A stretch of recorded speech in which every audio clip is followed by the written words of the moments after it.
Chapter 27, Pyrrhic. We shall defend our island, whatever the cost may be.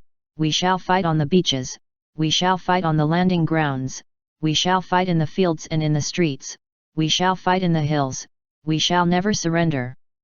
Winston Churchill. * 6 o'clock, December 8, 2015, outskirts of Applewood. For probably the longest stretch in her life, Pinkie Pie had remained silent for hours as the chariot had ferried her towards Applewood. Neither the Pegasus chariot team or the Earth pony riding alongside her seemed keen on holding any conversation, but the party mare didn't hold it against them. Truth be told, she didn't really feel like talking much either. The last thing she had done before leaving was lie straight to Twilight's face, and that was enough to put a damper on Pinkie's normally chipper mood. Applejack would probably say it's a lie if I don't actually answer the question, she thought as she cast a look out into the gloomy night. Twilight asked if I was going to make it through this all right, and I told her that she shouldn't doubt me. I told her what I could predict if I didn't volunteer, but I didn't tell her that I couldn't predict anything of the outcome if I went through with this. Any further worrying was interrupted when the wagon pitched slightly sideways as the chariot team banked for a different direction. Pinkie, Fujikawa, the radio in the party mare's ear crackled. Local assets on the city outskirts may have found a better infiltration path than we originally planned, and you're being diverted to take that now. Pathfinders and the local assets will meet you when you land. Enemy forces can track your signal, so only use the radio if absolutely necessary. Fujikawa out. Pinkie had just started to reply when the radio went silent again, and she couldn't suppress a grin as to the probable reason. When they had first tested the radios, Pinkie Pie had started an exchange that lasted for nearly 5 minutes involving a place called First and the improbably named human who resided there. As much as I would like to lighten the mood for everybody and every pony on the radio, something tells me that the humans wouldn't appreciate it when we're so close to a fight. They take their serious business seriously. The chariot descended from the sky and came to a rolling stop near a modest-sized home out in the country. The giant buildings of Applewood could be barely seen on the horizon as Pinkie hopped off the back of the chariot. A pair of cloaked figures detached themselves from the shadows and beckoned the party mare towards the entrance of the house. The door creaked open to reveal a diamond dog in a dirt and dust-caked miner's outfit.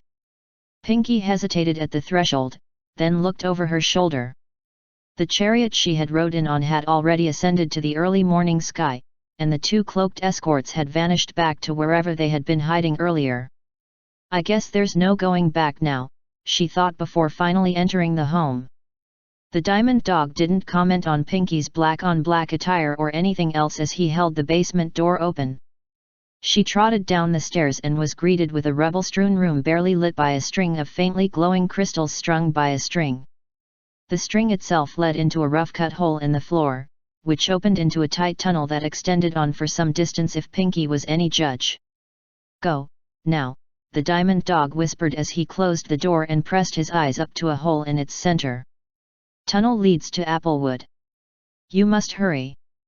Go, now." Pinkie Pie lifted one hoof to wave goodbye to the diamond dog, but hesitated when she saw his attention was entirely on the doorway. She turned and began to trot down the hallway.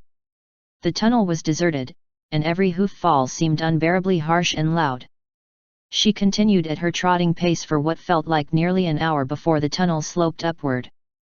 The mouth of the rough-cut tunnel opened up into an underground passage that was drastically different. Smooth stone walls with an almost perfect slope spoke of an earth pony stonemason's efforts, and small posters and advertisements could be seen in the low light. A trio of diamond dogs hunkered down behind a makeshift wall made of excavated stone, their attention focused entirely in the opposite direction. A pair of cloaked zebra also lurked nearby, and one detached itself from cover to approach Pinkie. "It is good that you are here. The enemy is gathering all of the residents into one area of the city, though we know not why," he explained quietly. "I suspect that whatever terrible purpose they have will come to fruition soon, so we must hurry." A small moment of hesitation followed before he pulled his hood back. The majority of his coat and mane was black, with only a pair of vivid white stripes on his face to mark his race. He gave the party mare a small frown and said, "If you wish to stay here, I can." "No," Pinky interrupted. "I can do what's necessary." The zebra held her gaze for a hoofful of moments before pulling his hood back over his head. "I understand. My pathfinders and I will hold this position until you return. Beware the towers. They will sap your strength as you approach them. Do not tarry any longer than necessary, or you will find yourself too weak to even raise a hoof." Pinky nodded and followed the pathfinder to the mouth of the tunnel. She froze when he raised a hoof and glanced around the corner.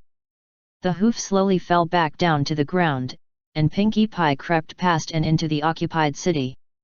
It was eerily silent given the size of the buildings and streets, and the horrible drain from the Exalt Tower seemed to leach all of the energy and even the color from the air. A creeping sense of paranoia began to claw at the back of Pinky's mind as no enemies made themselves apparent as she crawled further away from safety. "You can do this, Pinky.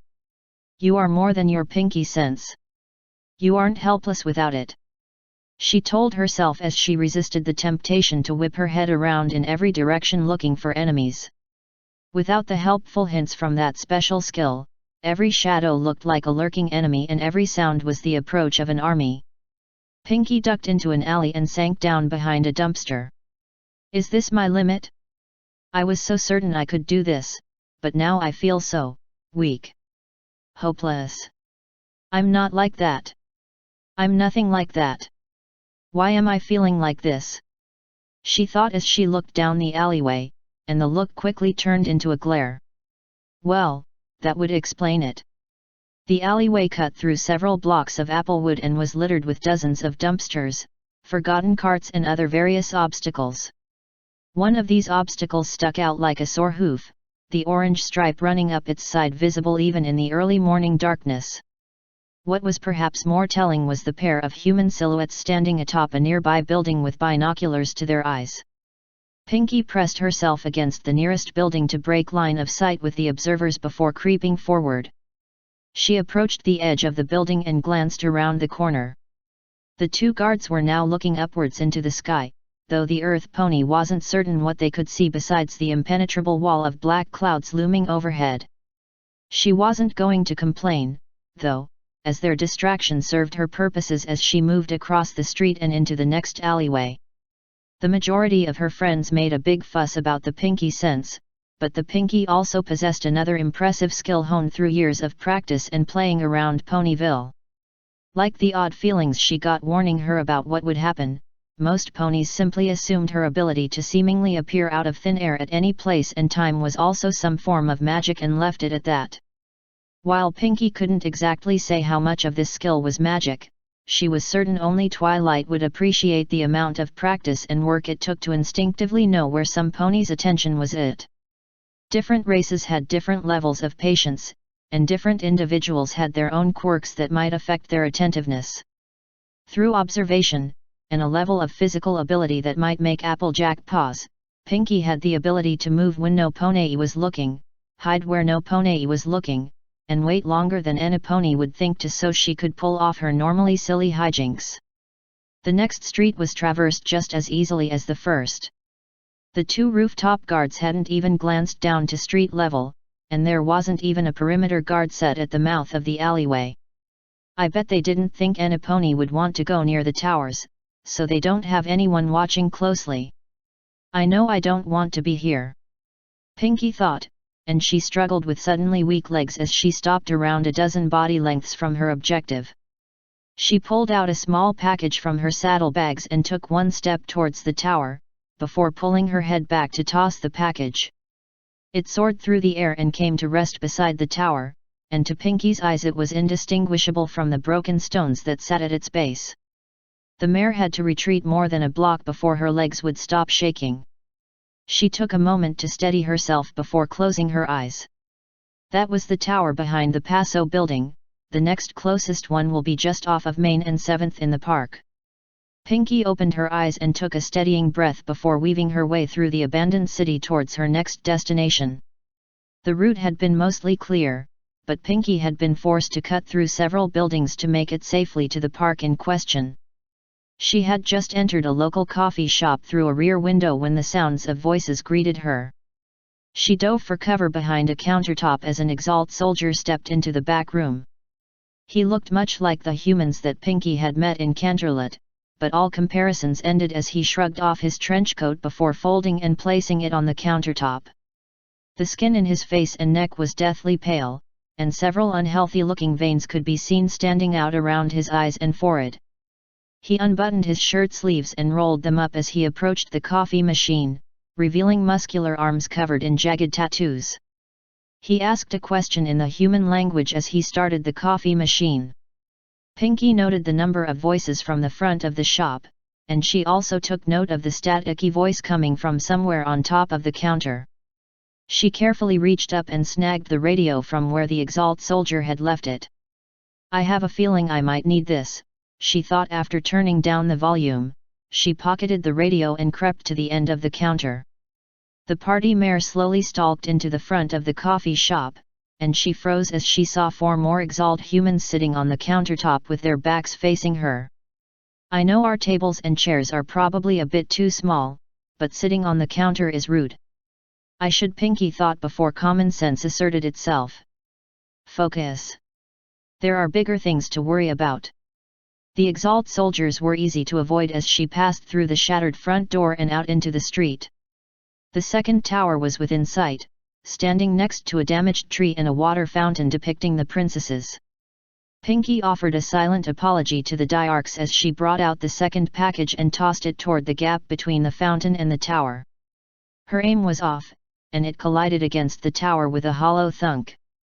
A voice came from within the coffee shop, and Pinky had to scramble for a new hiding spot as the humans emerged from within. She cowered behind a street cart and stayed perfectly still as the Exalt soldiers spoke. A small amount of fear wormed its way into Pinky's mind as she heard more footsteps heading toward the tower. Sensing the opportunity, she bolted from the street cart towards the nearest alleyway. She had almost made it to cover when a shout sounded from the humans, followed by an avalanche of footfalls following her. The party mare had made it about 3/4 of the way into the alley before diving behind a dumpster. Her heart hammered in her chest as she caught sight of her pursuers in the reflection of a half-broken window. Not a single sound could be heard from them as the apparent leader gave a series of hand signs. The humans then assembled into a paired formation and began stalking down the alleyway. Their rifles swept every corner and behind every obstacle in the alleyway, while their peers covered the rest of the narrow pathway. There was no way she was going to be able to hide from their search unless she did something drastic. As quietly as she could, she felt in her saddlebags for anything that could be of use. A half-dozen of the packages meant to deal with the towers were still there, plus a few odd tools the humans had entrusted to her, and a few of her own trinkets that she thought might be useful, and the radio she had pilfered from the coffee shop. An idea formed as she brought the radio out onto the ground and retrieved one of her favorite toys. She carefully wedged the radio underneath the dumpster so that the send button was depressed. A quick glance at the reflection showed the lead human had raised a fist and halted, while the others put a hand to the side of their heads. The smallest of smiles entered her expression as she held her toy in her hooves before jamming it under the dumpster right beside the radio's speaker and jamming the switch into the on position. The toy in question was an air horn, and all the humans struggled to yank the earbuds out to reduce the ear-splitting noise. They were quick to recover, as only a bare second had passed from her bolting out of position had passed before the shouting started. Bolts of searing light lanced over her withers as she bounded around the corner and hopped onto a street cart. Another hop brought her to a shop awning, and another to a fire escape. More laser shots cut through the night as she leapt from the fire escape to a rooftop.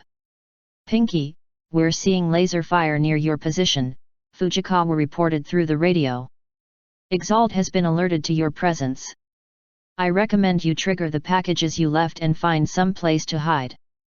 Party Crasher will be available for support shortly. I can get at least one more."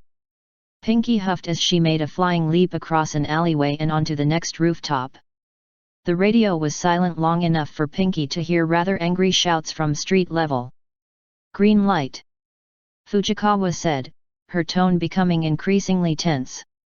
The nearest tower is 2 blocks north in a partially collapsed building. Stay on the rooftops and you can make a drop-off as you pass by. After that, keep your head down. Fujikawa, out. A million flippant or funny things came to mind in response to the order, but she was interrupted as she caught sight of a hand reaching up to grip the building edge she was approaching. The head of an Exalt operative appeared next, and just in time to provide a perfect springboard for her leap over to the next block. Just as her hooves touched down on the next building, an Exalt soldier leapt up on the opposite side of the building. He caught sight of Pinky as she charged forward, but he didn't fire his weapon. The enemy soldier's right hand produced a thick metal rod, which crackled with electricity as he swung it at the party mare. She did her best to avoid the blow but couldn't avoid it brushing against her flank as she passed. Pain unlike anything Pinky had ever experienced gripped her body, and she couldn't resist the impulse to scream. Her rear hoof lashed out instinctively, and she was rewarded with a crunch and a cry of pain from the Exalt soldier. She didn't dare look back as the number of human voices behind her continued to grow, and Pinky juked to the right. A hoof full of laser shots passed her and disappeared into the night sky where she had just been. Her hooves found unsteady purchase on the partially destroyed building that the third tower sat in. Rather than take the time to retrieve another package to leave, she opted to kick the saddlebags off of her back and drop them into the ruins. She didn't pause to see where the bags landed as she dove off the side of the building and onto the fire escape of the one next door. She whispered a small apology to the owners as she broke a window and crawled into the dark building to escape her pursuers. She made it to the other side of the building and dropped down to the alleyway with far less fanfare. "I've just passed the third tower, Fuji," Pinky whispered into the radio. "Understood. Fire in the hole." BLAM. Every window in the building that Pinky had just exited shattered from the force of the blast, and the effect was almost immediate. The party mare could feel magic returning to the area. "Fuji! It's working," she cheered as she galloped down the alleyway with renewed vigor. She had just made it to the mouth of the alleyway when her good cheer fled. Cobblestones cracked under metal hooves, and it took every ounce of Pinky's willpower not to skid to a halt as one of the Minotaur toys stomped into the mouth of the alleyway. The glowing red eye locked onto Pinky, and the machine let out a howl that reminded the party mare more of metal being torn to pieces than anything else. Fear fueled her run as she darted in between the machine's legs, but her opponent was quicker. It leaned backwards and pivoted on its waist joint just as Pinky passed beneath it, and there was nothing she could do as the toy's left arm swung down and connected squarely with her barrel. The blow lifted the party mare clean off the ground with enough force to send her flying through the plate glass window of the nearby office building. Searing pain raced through every inch of Pinky's body, and she had to blink away tears as her body argued with her intent to keep running.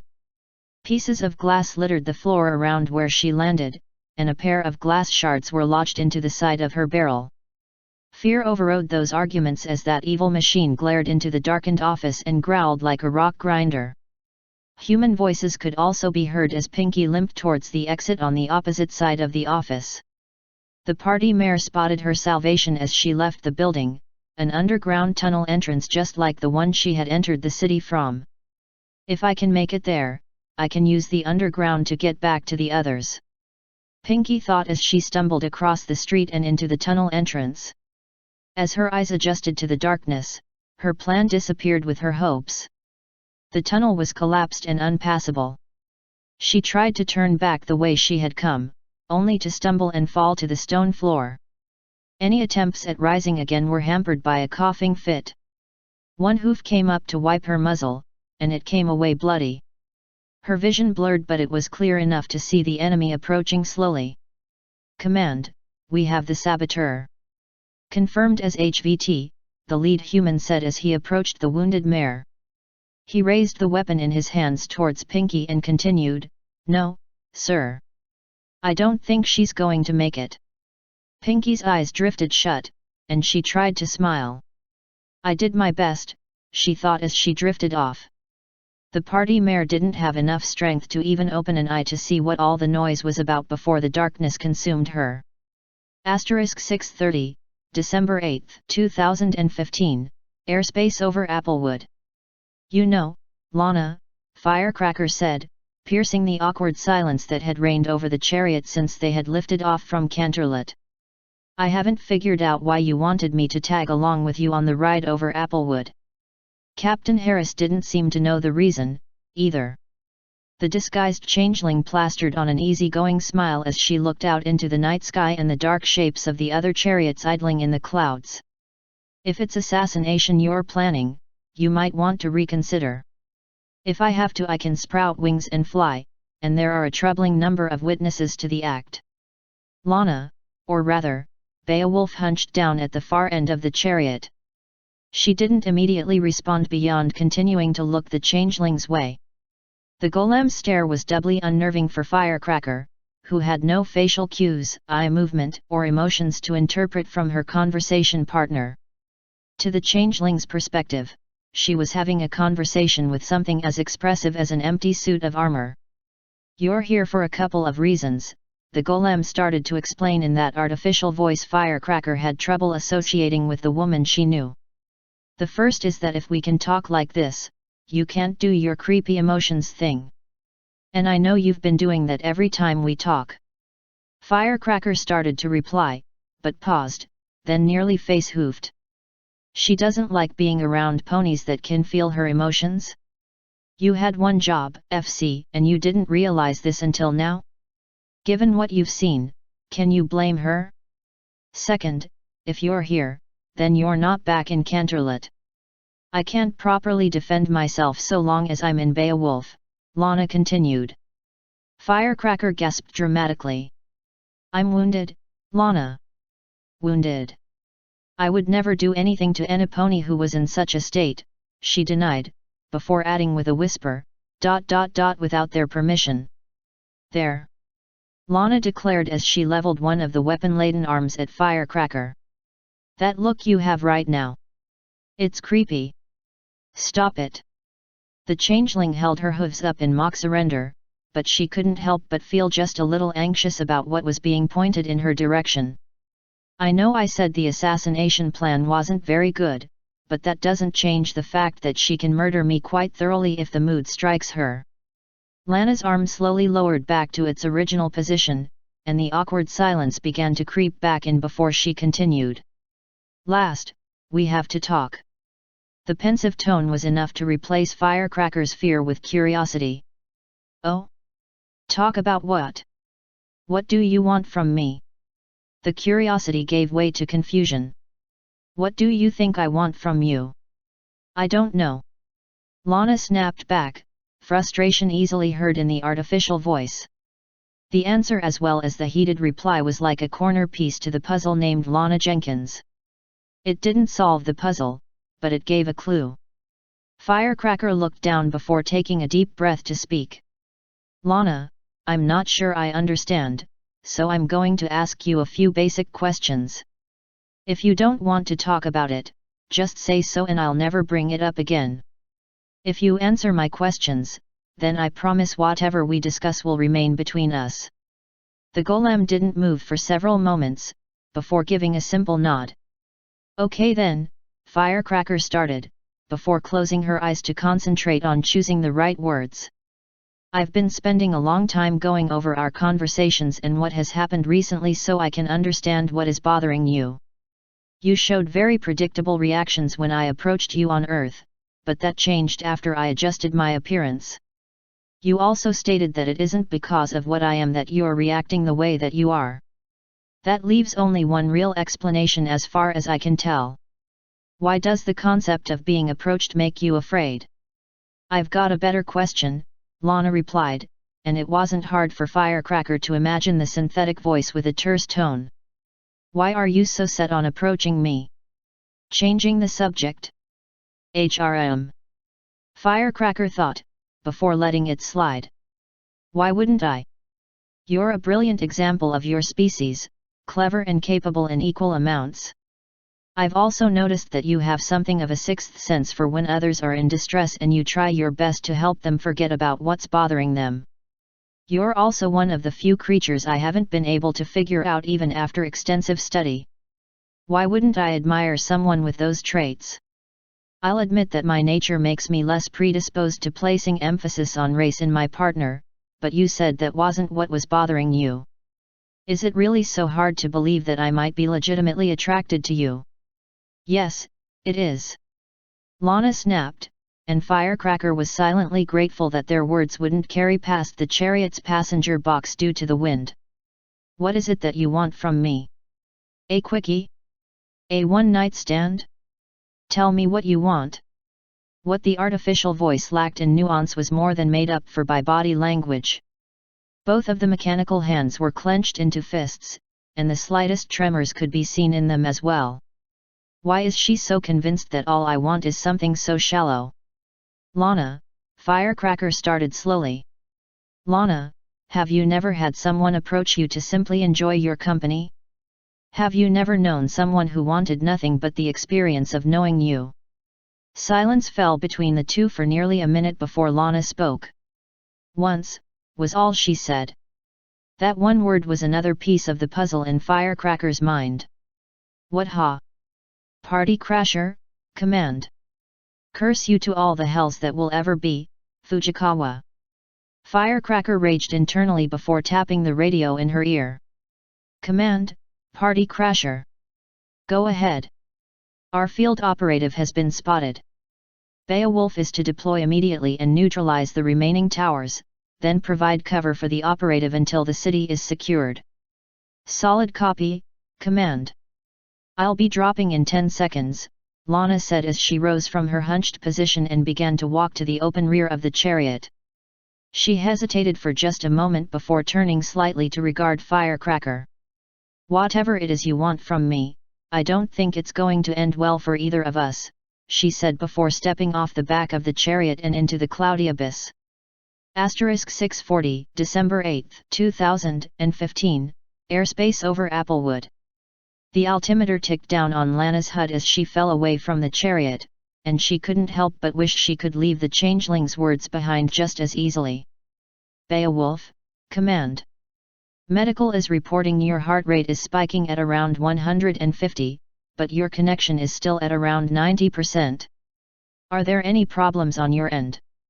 Fujikawa's disembodied voice asked. I just jumped out of a transport that has no feasible means of flying so that I could fall several thousand feet to fight XCOM's evil twin brother and the steampunk robot army. This was still a better choice than staying around and talking to Firecracker, so I'm just peachy. All green on my end, command, Lana said as she focused on her HUD. Do we have eyes on the remaining towers? Updating your HUD now, Fujikawa reported, and 3 glaring red dots appeared on the display, followed by a green dot some distance away from the reds. Your primary objective is to neutralize the remaining towers, then see to the safety of the operative until friendly forces can extract her. Civilians. A blue field appeared in the distance on Lana's HUD as Fujikawa continued.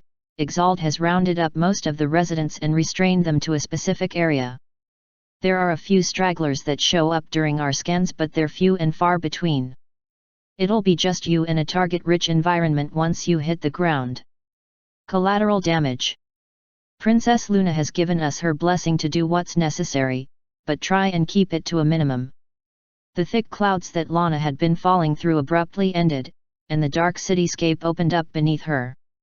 Low-light vision enabled her to identify the shapes of buildings and streets, and figures running into position. The first of the jammer towers was barely visible between a pair of buildings, but it was enough. I've got eyes on the first tower, command. I'm prepared to engage on your order. Copy, Beowulf. You are weapons free and clear to engage. Good luck, command out. Lana straightened her left arm as best she could in free fall and pointed one of the thick metal fingers at the first tower. The mech systems responded and the heavy laser behind her left shoulder swung into place. A targeting reticle appeared over her target, and for a brief moment Lana's hearing was overwhelmed by the bass hum of the laser charging. Her finger twitched, and the early morning sky was split by the blinding laser beam. First tower is down. I've got no angle on the others, so I'm going to have to reach them on the ground, she reported as the low-light vision recovered enough to see the melted remains of her target. Well, time for stage 2. Lana thought as she lowered her left arm. The laser cannon retracted to its standby position as she twisted in the air. Once her feet were beneath her, the parachute packs on her shoulders deployed. Shots began to reach out towards Lana as she fell, but most missed as she continued her descent. The parachute packs detached as she neared the street, dropping her with a loud crunch. The intensity of laser fire increased but did nothing to slow Lana as she darted through a nearby business with all the grace of a truck.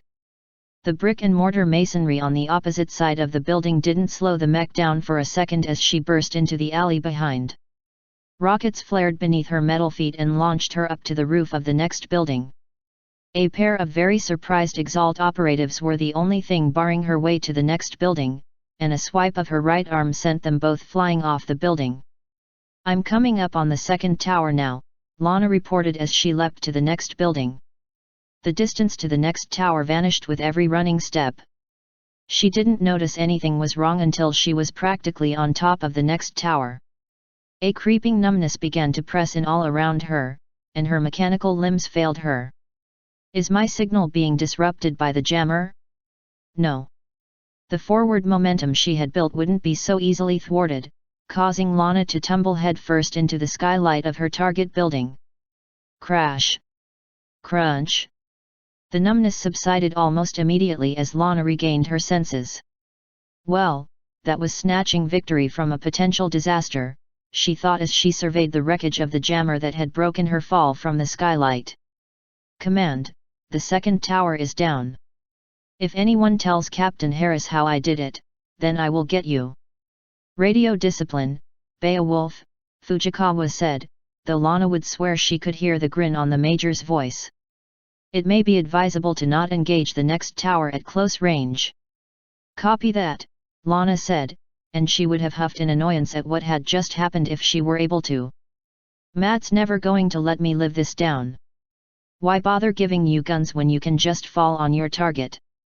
Are you taking up sumo wrestling for your next fighting style? She let out a growl and ignored the door in favor of plowing through the wall to exit the building. Several minutes of rushing through the streets and alleyways finally deposited Lana near the last of the towers. The accursed jammer sat in a partially shattered greenhouse on the opposite side of a park, a stark metal structure among the trees. Before she could take a single step towards it, however, she was bracketed by laser fire from the rooftops. Don't want me coming near the tower? Fine, I don't want to go over there, anyway. Lana thought as she raised her left arm. The laser cannon swung into place much like it had during free fall and the targeting reticule locked on. The beam that Lana shot was an order of magnitude greater than those that were being shot at her from the buildings across the way, and it reduced the tower to a pile of molten slag. Command, Beowulf, Lana said, and she would have grinned as the dark city gradually became brighter, and not just because of the coming dawn. Several elements of her HUD also winked on, most notably the twin KS module indicators. All towers have been eliminated and I'm proceeding towards the last known location for the covered operative. This is where you belong, Lana thought as she disappeared between the buildings. A pair of snapshots caught her attention, and she turned to make a slight detour. A quick boost brought her up to roof level and she spotted the two Exalt shooters. Their reaction time was quick enough to try and flee, but Lana was faster. She didn't need to activate the KS module as she backhanded the first enemy and sent his broken body flying. The second fell beneath her charge and was crushed without so much as slowing down. A rocket whizzed by, and Lana responded with a burst from the Gatling on her right arm. This is what you're good at. A normal person would feel fear or regret after killing someone. But you? You feel nothing. Lana didn't spare a single glance to the bloody mess that had been left by her attack. This is what you're good at, not whatever it is that Firecracker wants from you. Asterisk 650, December 8, 2015, Strike Ready Room, Canterlet. 1 minute. Matt shouted as he made his way to the center of the deployment area. One hand absently checked the plasma rifle slung across his shoulder before moving to test the sword strap across his armor's chest plate. It won't take much fire to snap this, but I've got no other way of carrying the weapon into battle without it getting in the way. I can worry about that later, for now you gotta focus. Every Minotaur in Canterlot, Asterion included, was equipped with the finest arms and armor that their species could produce. Overlapping black metal plates covered nearly every inch of their bodies, and the majority carried cannons that Matt would swear looked more at home on top of an IFV. The remaining few bore hoplon shields and coppice swords, while Asterion himself had exchanged the sword in favor of the axe that Matt had seen him use during the defense of Canterlot. Behind the clumps of gathered Minotaurs were 5 heavy strike teams. 5 dozen XCOM operators in brilliant white armor and golden helmets gathered and hastily checked their equipment before checking their neighbors' armor. The towering forms of Edelweiss and Gespenst could be seen on the far side of the ready room being swarmed by technicians making last-minute checks. All of the assembled soldiers of both species turned to face Matt, and he stopped fiddling with his gear and stood straighter. We'll be teleporting directly into Applewood. The jammer towers that were active are destroyed, but we have to prevent any others from becoming active while the bulk of the guard descends on the city. A tech on the far side of the room flashed a series of hand signs, and he nodded in response. 15 seconds. I'll see you all when this is done. I'm not one for grand speeches. I certainly hope they weren't expecting something to rival Churchill or anything, Matt grumbled to himself as he assumed his position. That sour thought crumbled as he caught sight of Twilight giving him a wave from her position among the unicorn teleporters. Once his helmet snapped into place, he gave the alicorn a thumbs up. Don't worry, Twily. You still owe me a book reading and I intend to collect. When Matt's mental countdown reached 5, the collected unicorns began casting their spells. A flash of light blinded him even through his helmet, followed by the sense of vertigo and lightheadedness. A crack of displaced air could be heard, and Matt struggled to maintain his balance on the now uneven ground. They were now in Applewood. Command, Harris. Transition to Applewood was successful. We are moving to engage now. Matt reported as he stood. The cloud of friendly IFF markers around him began to disperse into the city, and Matt ran to pursue. Satisfied that enemies weren't immediately apparent, he ducked behind a building and looked up into the cloudy sky.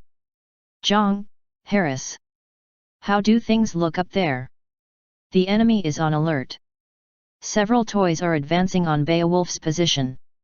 Exalt appears to be fortified around several structures at the center of the city, and that's where they're mobilizing from, the Chinese soldier reported, and a wash of red icons appeared throughout the city. I'm also seeing MH6 gunships launching from the city center. Understood. Harris out, he said before switching to his group channel. Finch, Durand, Spiegel, attach yourselves to a strike team and be prepared to go where you're needed. We are the only magic support on the ground until the guard arrives. Priority targets are toys and Exalt aircraft. A trio of acknowledgements echoed in Matt's ear as he ran to catch up with the nearest strike team.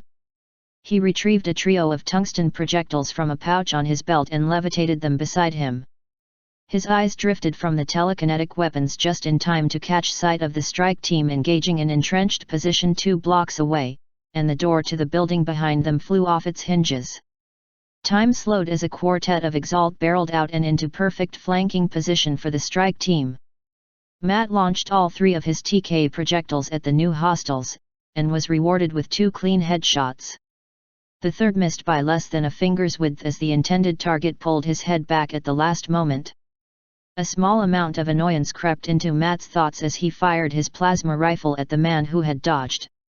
To his gifted senses, the green plasma bolt traveled lazily through the air and was on par to miss its target. Unfortunately for the Exalt operator, the plasma bolt was far trickier to dodge. The superheated projectile ignited the black coat he wore and boiled the flesh on his left arm as it passed, leaving him in no condition to avoid the follow-up shot that struck him square in the torso, carving out a smoldering cavity almost 2 handspans wide. He dropped without a sound. The last of the Exalt operators brought his laser rifle around, and Matt had just long enough to mentally shout no. Before the shot rang out, the laser beam vanished through a silver dollar-sized gap in reality just in front of Matt's face and emerged from a similar gap right in front of the Exalt agent. The shooter's corpse crumpled to the ground, his face and most of his head taken by the shot. Did I do that? When did that become a thing? Matt asked as time snapped back to its normal flow. Worry about that later. Focus. He sprinted to catch up with the strike team, and was pleasantly surprised as he recognized Lieutenant Carlock's shouts. Pat, this is Harris. Running into problems. The Strike 1 leader didn't turn to acknowledge Matt as he took his position on the line. Exalt position is dug in at one of the buildings at the intersection, and they have beautiful line of sight on our angle of approach. They've also got damn good snipers, too. Carlock said, and he tilted his helmeted head toward another strike operator being tended to by the medic. The white armor plates were pristine save for the matching burn marks on the shoulder and chest armor plates. The sniper got a trick shot between the armor plates and into the undersuit at this range on a moving target. Matt concluded, and he had to suppress a whistle. That's Jung-level accuracy. Do you need to take a shot? He asked once he turned back to the lieutenant. The Minotaur hoplites and peltasts are attempting to flank but are getting bogged down in the alleys. If you can neutralize their position, we'll be able to help them out and move on to the next site. Matt glanced out from cover to survey his target. True to Patrick's description, the street was almost completely devoid of cover leading up to the coffee shop that sat in the crook of an awkward yaw-shaped intersection. That moment's glance was all he could get before a pair of high-powered laser blasts lanced out from the shop's second-story windows. The first scored the brickwork he was hiding behind and the second scorched the side of his helmet. Jesus, you weren't kidding about those snipers. Matt said as he stumbled back into cover. He took a deep breath and let it out before continuing. I'll need a grenade. Carlock pulled an explosive from his belt and handed it to Matt. His tone was doubtful as he said, it's a bit far to throw, you going to TK it over there? We'll see, Matt said as he looked down at the grenade, then took a deep breath. In one smooth action he primed it and stepped out to hurl the explosive. He was immediately greeted by another pair of sniper blasts just as the grenade left his hand, and he didn't have time to watch the results as he scrambled back into safety. Patrick's helmeted head looked to Matt, and for a long moment the pair simply stared at each other. Did you throw it? The lieutenant asked, but the distant crump of a detonation preempted any further discussion. He glanced out into the street before ordering, Strike 1, advance. And for God's sake keep your head on a swivel.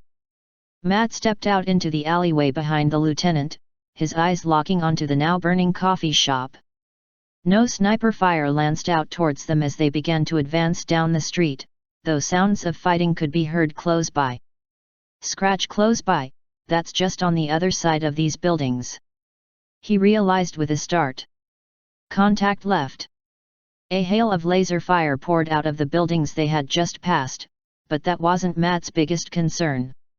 The street shook beneath his boots as a Minotaur toy leapt from the roof of a neighboring building and advanced on their position. Even as Matt leveled his plasma rifle and fired a blast, the armor plates around the toy's left arm shifted and formed something not unlike the hoplon shields that the Minotaurs wielded. The plasma blast caught the upper portion of the shield and melted it, and the shield rotated on its mounting to catch the next 4 blasts on undamaged sections. The second Matt stopped to let the rifle cool, the toy charged. The cannon on its right arm spoke and one of the rookie strike operators, Lewis, was blasted off of his feet. The toy fired 3 more times in rapid succession, the white-hot projectiles pounding their target to the ground. Matt didn't need to see through the smoke to know that he was dead despite his armor. Those concussive blasts aren't hurting the Titan plate, but they're turning the wearer into mush, Matt realized.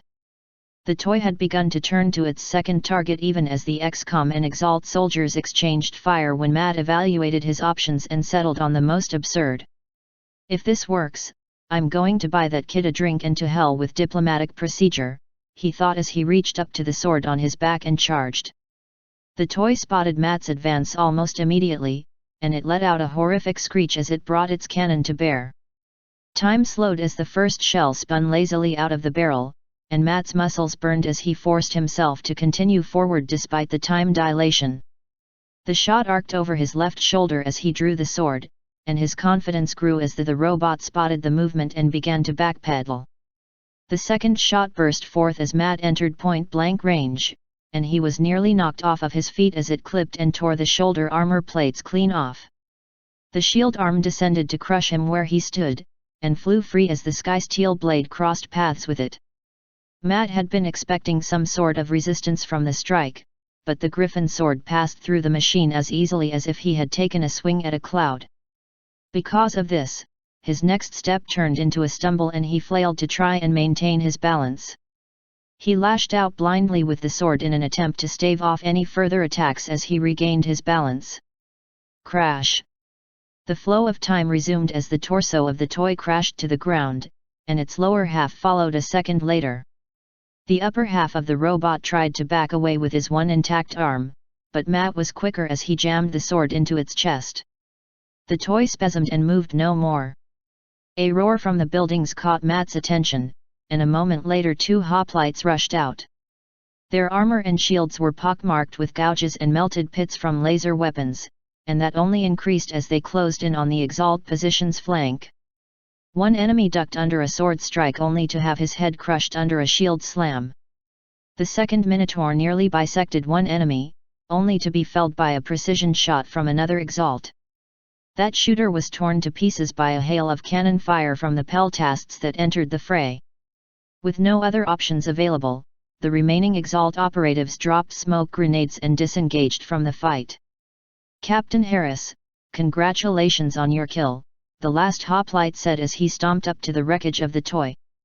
"It was dumb luck," Matt answered, but any further conversation was lost as a familiar and entirely unwelcome buzzing began to fill the air. "Enemy aircraft! Get to cover," he shouted as he suited action to words. An MH-6 zoomed into view and a wave of laser fire erupted from its weapon mounts. Unlike the man-sized laser weapons, the heavy lasers on the helicopter cut through the heavy armor of both Minotaur and human alike with equal ease. By the time the peltasts and strike operators recovered, the helicopter had ceased firing to move on to other targets. When Matt leaned out from cover to track the MH-6's flight path, he caught sight of other movement in the sky. "Command, Harris. Strike 1 has engaged but we have casualties. We will need medical support once Captain Armor and the guard get a foothold," Matt reported as his eyes lingered on the hundreds of chariots descending from the clouds. "We've got their attention, Shiny. Don't waste the opportunity." 730, December 8, 2015, Mech Bay, XCOM Compound, Canterlot. Twilight's nerves were becoming increasingly frayed by all that was going on around her, largely because she had been told not to help. "I was the central focus for the teleportation spell that sent all of the humans and Minotaurs to Applewood, but the moment that was done, they said it was too dangerous to be there," she groused as she trotted towards the treatment area where Lana was staying. "They said that enemy fire might unintentionally teleport back to Canterlot when the wounded return, but what are the odds of that happening?" The alicorn rounded the corner to the treatment rooms and nearly bumped into a human standing guard. She mumbled a quick apology and continued towards where Lana was staying. All 3 of the mech operators were shrouded behind privacy screens, and all of the technicians and doctors were bunched up around the consoles and computer screens that ran along the walls. Nobody stopped Twilight as she parted the curtain around Lana and took a seat beside her. "Well, I'm here, Lana," Twilight said softly. "I don't know if you can hear me or not, but I'm here now. You don't have to worry about things here. Just make sure Pinky and every pony is safe, okay?" "Can she even hear me?" Twilight wondered, before shaking her head. "Even if she can't, it still feels good to talk. Lana, I know it was really hard for you to talk earlier, and I imagine it will be harder when you try and tell the truth to the people that you think you hurt. I can be there with you if you want me to, when the time comes." A comfortable silence fell as Twilight put a hoof on Lana's hand. "I'm sorry I can't really do more to help, Lana. Friendship is what I've studied for years, and what happened with you doesn't sound like it has a really easy answer. Still, I think the best thing to do is to come clean and apologize. I imagine this would have been a good letter to write to Celestia."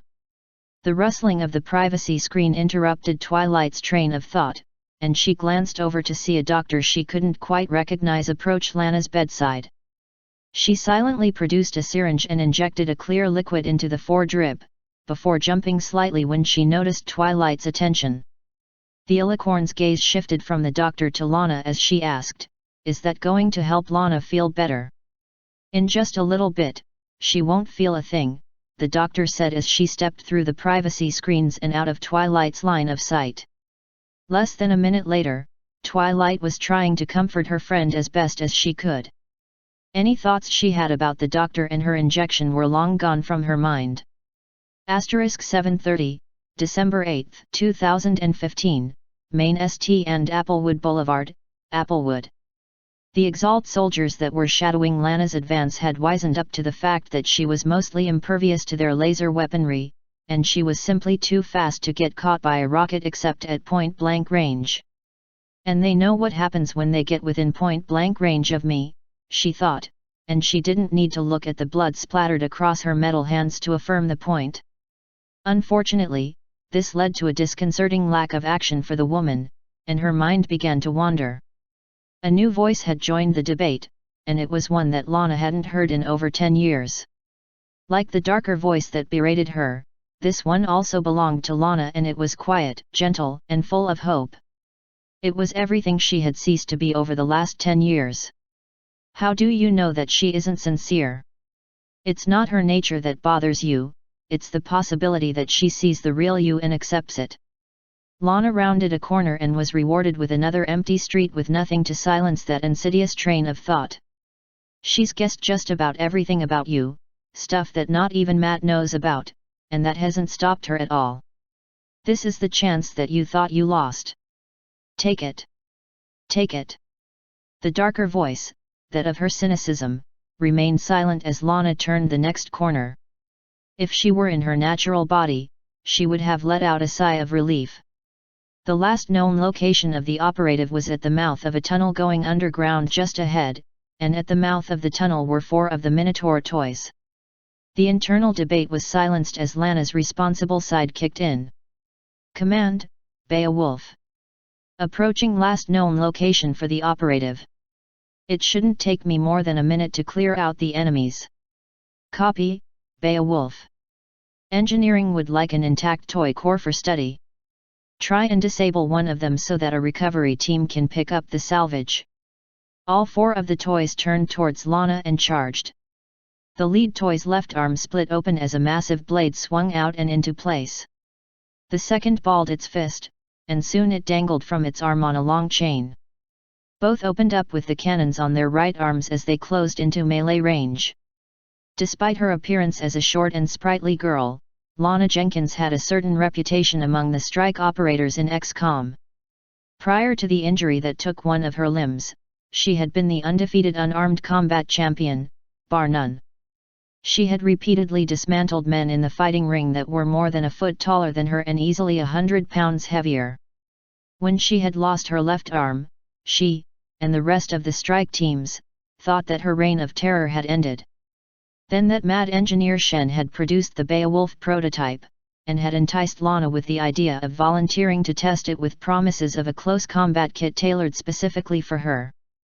She took him up on the offer only once, and then she swore off the mech program ever since. The painful process of assuming control of the machine combined with the debilitating side effects for a week after disconnecting just didn't seem worth it to her. Until now. 4 enemies were approaching Lana with the intent to engage in melee, and she had a body that made her superhuman. If she were in her original body, she would have licked her lips and grinned. Lana was going to destroy them. The mech charged to meet the blade-wielding toy, and she lunged forward to place herself close enough to go to work. Her right foot caught the toy's left hoof and crushed it, causing its charging attack to become an uncontrolled stagger. Lana's left hand caught the sword arm as it descended while the KS module on her right arm connected with the toy's waist and fired. The lower half of her enemy flew apart from the strike while the momentum of its torso carried it over Lana's head. The flail-using toy was next, and a half-second burst from the Gatling under her arm severed the chain mid-swing. With its melee weapon suddenly removed, the toy leveled its cannon and opened up. The thudding impacts ricocheted off of the angled chest armor as Lana charged. The toy tried to retreat a step, but it was too late. Her right hand grabbed the cannon arm and pushed it upwards while the KS module on her left arm connected right where the floating ribs would have been on a human. The armored chassis of the toy crumpled like a tin can and flew into the second story of the nearby office building, leaving Lana with a severed limb in her right hand. Lana didn't waste a moment to revel in the kills as she hurled the toy arm at the next one in line before charging the last. A short burst from the rockets in her legs sent her flying towards the fourth toy, who was entirely unprepared for the sudden charge. It toppled over onto its back and could offer no defense as Lana gripped its head by the horns and wrenched it free. The now headless toy flailed blindly on the ground, only for its struggles to end as Lana impaled it with one of its own horns. The last surviving toy had apparently learned the lessons Lana had been teaching as it elected to stay at long range with its cannon. The first 3 shots connected with her back as she rose from her last kill, destroying the laser cannon mounted there. The damage was mitigated as Lana turned and brought her forward armor to bear, but the toy didn't relent in its barrage. Lana chose to respond in kind with the Gatling, the dull roar of her weapon drowning out the staccato reports of the toy's cannon. The hail of bullets pounded the robot's head and eye, causing it to flinch and give her the opening she needed to finish the fight. She closed into melee and obliterated the toy's left leg with one kinetic strike, then followed up with a second kinetic strike to its head as it tumbled down. Not bad, if I say so myself, Lana thought as she took a mental tally of the damage. There should be 2 cores for salvage, but that's something Command can worry about. Now I have to find that operative. She walked over to the mouth of the tunnel and had started to call out, but froze upon what she saw within. The tunnel was a charnel house. At least 3, or more, but she could see only heads amongst the gore. Exalt agents were dead, either nailed to the walls or ceiling by stalagmites or mashed into pulp on the floor by columns of stone. Of the operative, there was no sign. Command, are you seeing this? Lana asked. The signal for the operative ends here, but she isn't in the tunnel as far as I can tell. Her view zoomed in and she caught sight of bloody hoof prints moving from the scene of the massacre. The trail led from the tunnel to the mess of buildings opposite of the tunnel. If Exalt was tracking the signal too, then she might have ditched it. Should I follow this trail? A minute passed before Fujikawa responded. Green light, Beowulf. Follow the trail as best you can and report on the operative status. Emergency medical personnel are on standby. Solid copy, Command. Beowulf, out, Lana said as she straightened. Her pace was a brisk walk as she followed the bloody hoof steps, and she was just about to follow them around a corner when 4 cannon shells collided simultaneously with her back. She swore loudly as her HUD flickered and she turned to face her attacker. Oh, that's fucking bullshit. Lana's brothers, being the little boys that they were, always had a thing for robots. Cartoon robots, model robots, Lego robots, and by extension Lana became passingly familiar with the terminology of those that pursued such hobbies. One of those terms involved the application of different parts on different robots, or multiple parts of the same robot, to create something new. The term kitbashing seemed oddly appropriate back then as it did right at that moment. Apparently while Lana had been inspecting the tunnel, the first and last toy that Lana had fought had apparently gathered various parts from the battlefield and merged together. One toy's torso formed a base that trundled forward on the severed arms and legs of its comrades, while the second toy's torso sat like a turret atop it. All 4 of the toy cannons were mounted on the shoulders of the turret, and they began to volley fire on Lana with an impressive amount of accuracy for what was essentially a robotic Frankenstein's monster. Command, Beowulf. So, about those cores you wanted me to salvage, Lana said as she ducked into cover, I think that might not be an option at this point. A sotto voce curse came through the radio. Copy that, Beowulf. I'm sending Edelweiss to you to help finish that off. Understood, Command. I'll do what I can until then, Lana replied as she took cover behind the buildings. More than once she stumbled and her legs began to drag. Damn, that thing must have clipped something vital. I just have to hold out a little longer and then the big guns will show up and deal with that menace, she thought as she limped into the shadow of the next building. Asterisk 750, December 8, 2015, RAS Thunderhead, skies over Applewood. As much as Rainbow Dash hated to admit it, she had nearly reached her limit. For 7 solid hours she had coordinated and assisted the combined weather teams of Equestria to create the densest cloud bank ever attempted. True to her statement to the Pegase that had left Canterlot, not a single raindrop or snowflake had fallen from the wall of clouds. By everyone's estimation they had done a smashing job and none of the evil humans in the city had been aware of what had been lurking in the clouds, waiting to strike. It was an achievement that few Pegase would ever think of doing, and Rainbow Dash had been responsible for the first successful attempt. The problem was that she was too tired to properly boast about it, and so was every pony else. The deck of the Thunderhead was mostly filled with exhausted weather team members, with a small group of other ponies providing medical help where necessary. A small group of humans and griffins were also on the airship's main deck, looking down through the clouds with special eyepieces that apparently ignored the clouds entirely. That's one of Twilight's human friends, isn't it? Rainbow thought as she spotted a scarred human with short white hair and a small goatee. He sure isn't like Twilight's other human friends. I think that the world would probably end before he cracks a smile. Rather than sprawl out on the deck and let her muscles cramp up, Rainbow chose to walk, or more accurately, limp, over to the railing. The royal airship hovered above the cloud level and Celestia's sun could be seen rising beautifully over the horizon. Just an hour earlier the entire sky was filled with chariots laden with ponies from the guard waiting to descend into the city.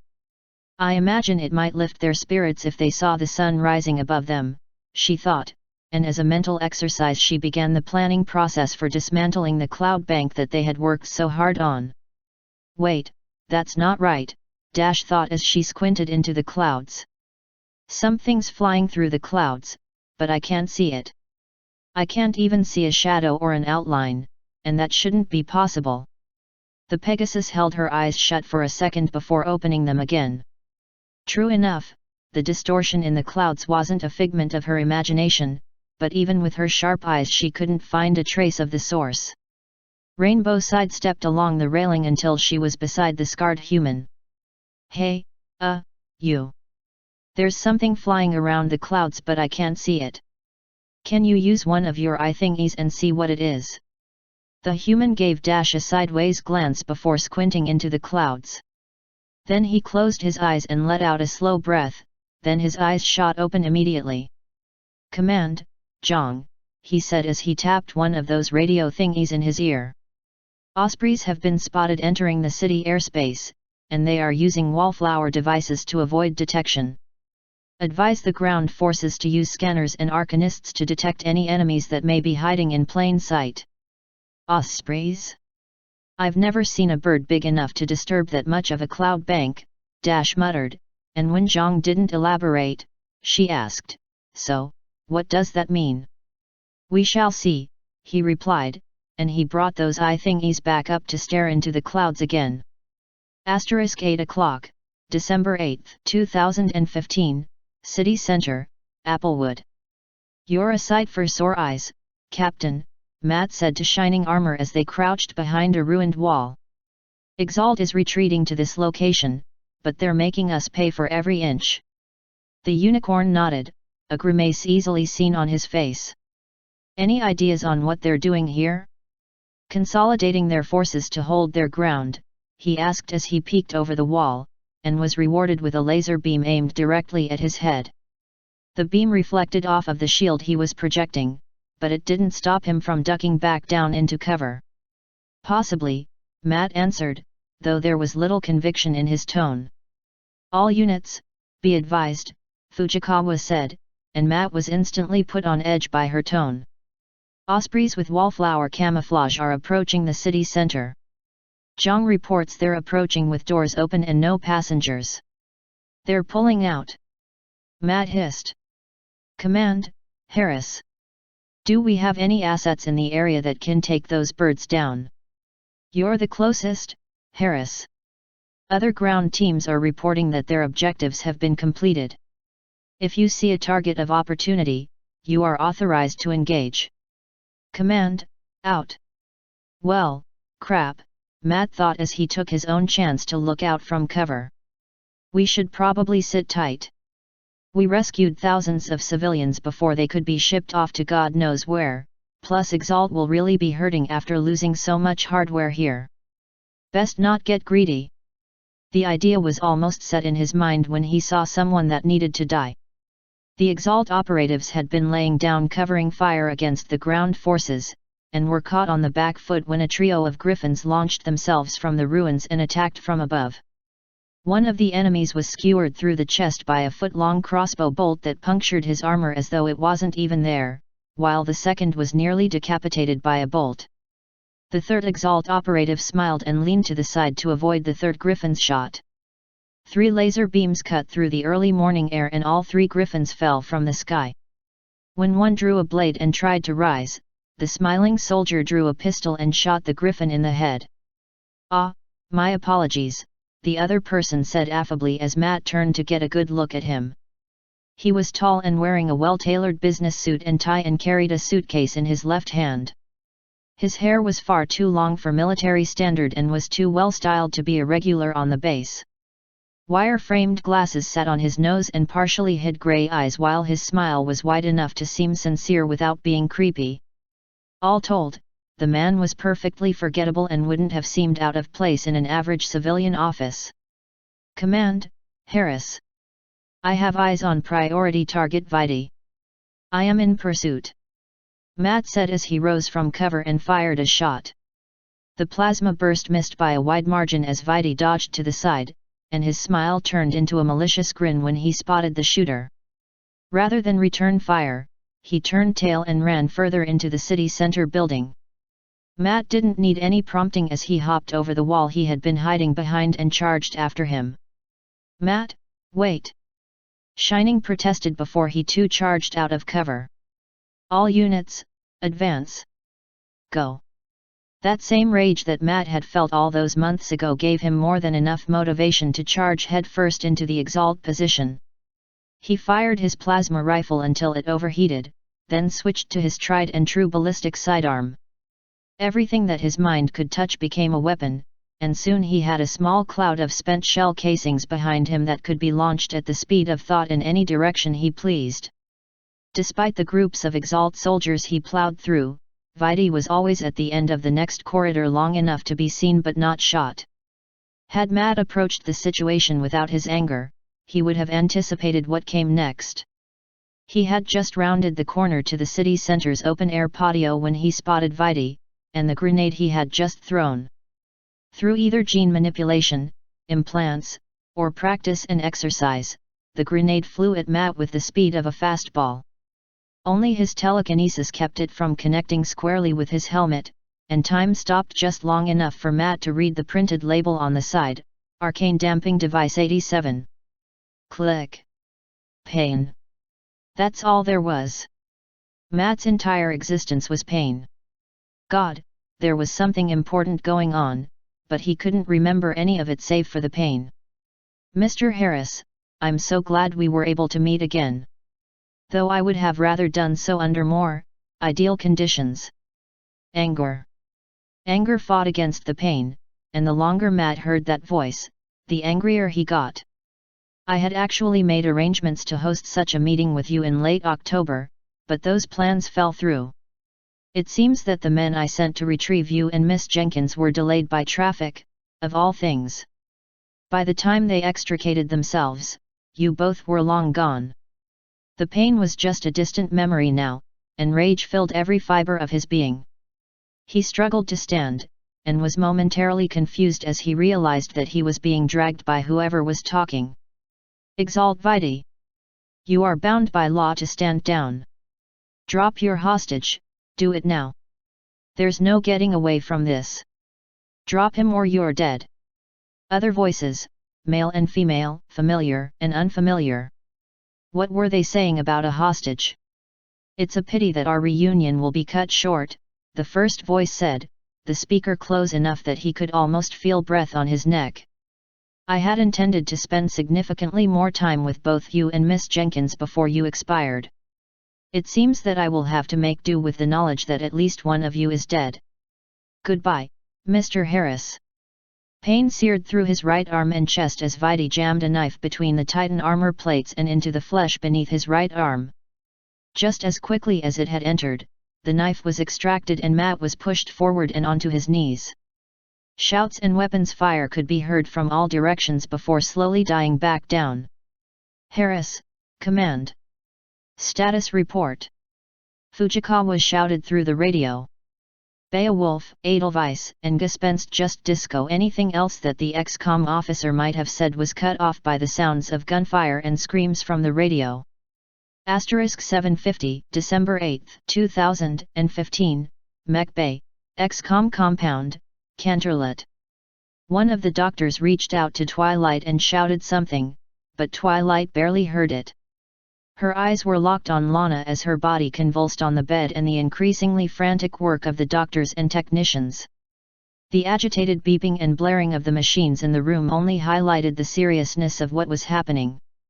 She's in pain, Twilight whispered, and it took every ounce of her will to resist the impulse to charge in to do something, anything to help.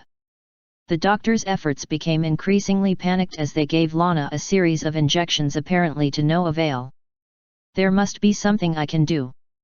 Some magic to help whatever she's going through. I can.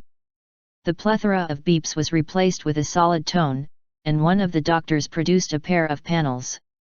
The other humans stepped away from Lana as the panels were pressed against her chest, and her entire body tensed. The panels were pulled away, only to be reapplied, and the process repeated itself. 3 times the panels were applied, and 3 times Lana remained still. Calling it, the lead doctor said, and the other medical personnel immediately moved to help the other 2 humans that were in distress. The lead doctor cast a fearful glance at Lana before he said, time of death, 7:51 a.m. Cause of death, he trailed off as his gaze fell upon the 4. One hand reached out to turn the 4 bag and tube over before he raised his voice, notify security for lockdown. These bags have been tampered with. A technician moved to make the call to the guards as the doctor ran over to Twilight. Princess, you were with Sergeant Jenkins before this happened. Did anyone do something to the medical gear or her 4 drip? Princess, focus. Twilight heard the doctor, but her mind was elsewhere. Lana said she was afraid of being alone and she needed someone to watch over her. She asked me to watch over her because she trusted me. I couldn't protect her. Twilight's jaw slowly began to clench as the full gravity of the situation made itself apparent. Someone came in here and sabotaged her equipment. That doctor did something to her 4. I didn't stop the doctor. Lana's dead because of me. The thought was insidious and began to repeat itself again and again in her mind. Something cold and dark took hold of her as it led to the next logical conclusion. Lana's dead, but not just because of me. A wave of magic pulsed out of Twilight, and she whipped her head around. The rolling wave of magic swept through the castle and the rest of Canterlet before her target was spotted. A second burst of magic teleported Twilight away from the mech area and deposited the alicorn in the operations command center.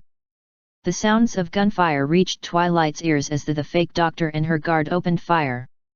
Yumiko's head jerked back in a spray of blood, and Chrysalis screamed and fell as several bullets cracked her carapace. You!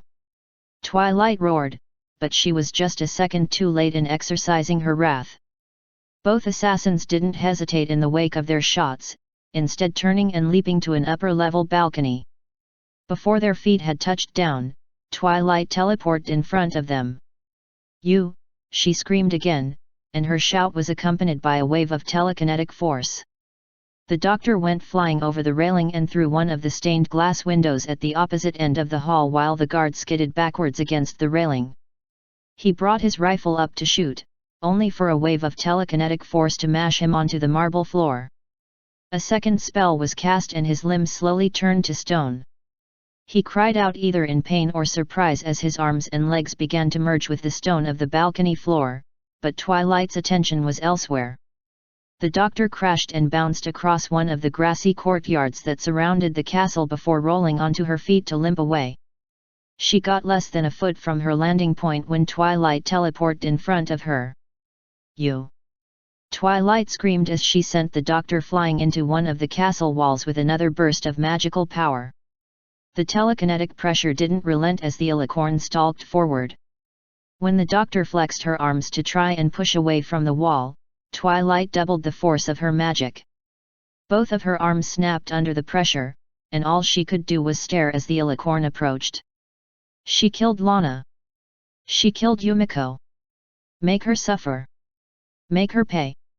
Do it, Twilight, it will be so easy. "You," Twilight growled. "All it would take is just a tiny bit more to crush her. Just a little push and she will pay for what she did." "You." Twilight could hear the approach of the solar guards as well as their human counterparts, and Princess Luna's soothing voice could be heard faintly. There was no way that the murderer could escape now, but she had attacked them. No Ponei would object if she simply ended the fake doctor. "You'll only be a monster when the lives of others mean nothing to you. The fact that you feel guilt now means that you're still a good person." The memory of Matt's conversation came to her unexpectedly, and her breath caught in her throat. "You are," Twilight struggled to say as she held back a sob, bound by law to stand down for crimes against Equestria and her allies. Her magic stopped, dropping the assassin to the stone floor. She had just enough concentration to teleport herself away before breaking down.